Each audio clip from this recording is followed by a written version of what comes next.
Hello, Kailua Keiki. I am going to tell you today another story about our friend Daniel. Once upon a time, there was a man named Daniel. And Daniel had done many amazing things, and Daniel was very wise, and Daniel had seen dreams.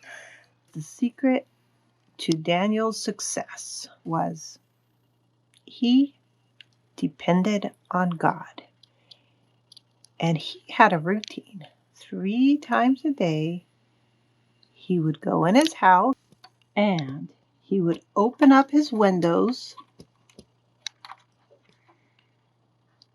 and he would pray. He'd pray towards Jerusalem, where he was from, and where the temple of his God was from, because that is how Daniel worshiped. And Daniel did this every single day for years and years and years, and now he's an old man and he's still doing it. Well, there's something else you got to know about Daniel. Daniel, as you remember from last week, had served under many kings, and the last king had gotten beaten by a new king, and so now there was a new king in Babylon, and Daniel still lived here. But you know what's amazing? The new king really liked Daniel, and the new king made Daniel a ruler. So Daniel and the king were very special friends. And Daniel would stand by the king's throne and give him advice and go help other people to do what the king said. And most people really liked that. But there was a group of people that weren't too happy about these things. These guys were very jealous. They thought, hey, why is this guy ruler over us? We don't like that at all. And it made them angry that Daniel and the king were such good friends, and they weren't as good of friends. So these guys, they started whispering to each other. What shall we do about Daniel? And they plotted and they planned, and this is what they came up with. You see, nearby, there was a den of lions. And that is somewhere that people who were bad sometimes got thrown. That's how they fed the lions. And these guys thought, if we can get Daniel into that den of lions, we won't have a problem anymore. Oh, they had good ideas. They plotted and they planned. And they thought, we're going to watch Daniel and watch him and see what he does wrong. And as soon as he does something wrong, we're going to tell the queen, because everybody does something wrong. So these guys would follow Daniel around and they'd see what he was doing. And some of them even hid by Daniel's house where he was living, looking for things that might be wrong. But here's the amazing thing. Daniel didn't do anything wrong. I'm not sure how Daniel did that, because I do things that are wrong all the time. But God really was helping Daniel, and he had learned all his life how to follow God, and he was good. They couldn't find anything wrong. So these jealous men, jealousies as Seth used to call them, noticed that every day, 3 times a day, Daniel would open his window and he'd pray.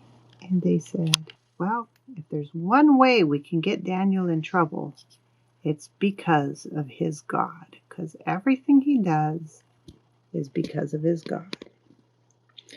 And so that's what the guys decided to do. They came up with this brilliant plan that they would get the king to write a law that said you could only pray to the king. And they said, it's going to work because the king, he thinks he's great stuff. And he wants everyone to pray to him because he thinks he's a god anyway. So the wise men went to the king and they said, O king, live forever. You are so great. You are so wonderful. We think everybody in this kingdom should pray to you. And we think you should even make a law that says that, so that everybody can show that they're loyal to you and not to anybody else. And the king, he said, that sounds pretty good to me. And that's the law he made.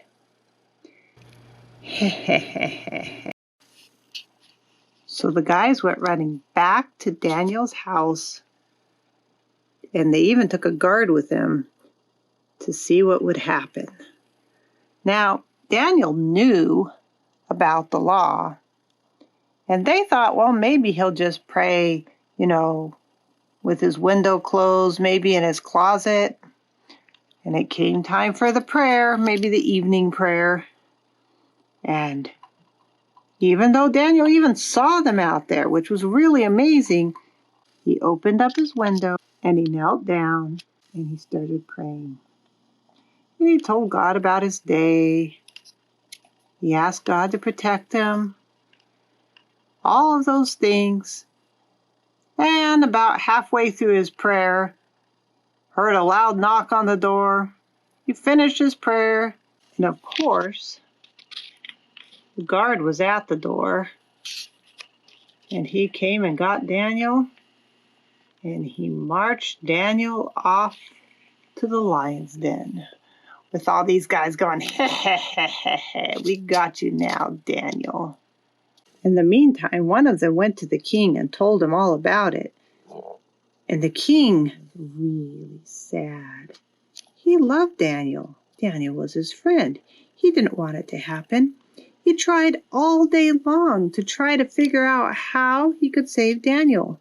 But he couldn't. The law was the law, and he had to follow it. And the law said he had to put anyone to the lion's den that didn't worship him. The king realized he'd been tricked, but there was nothing he could do about it. So he went to see Daniel.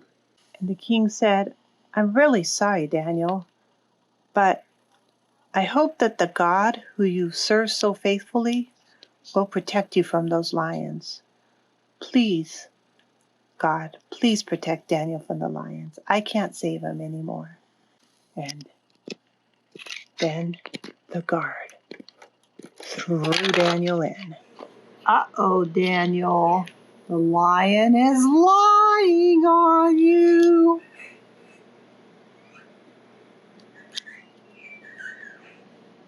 Everyone expected to hear lots of loud roars. Even Daniel maybe expected to hear lots of loud roars, but they didn't. The lions just kind of came around.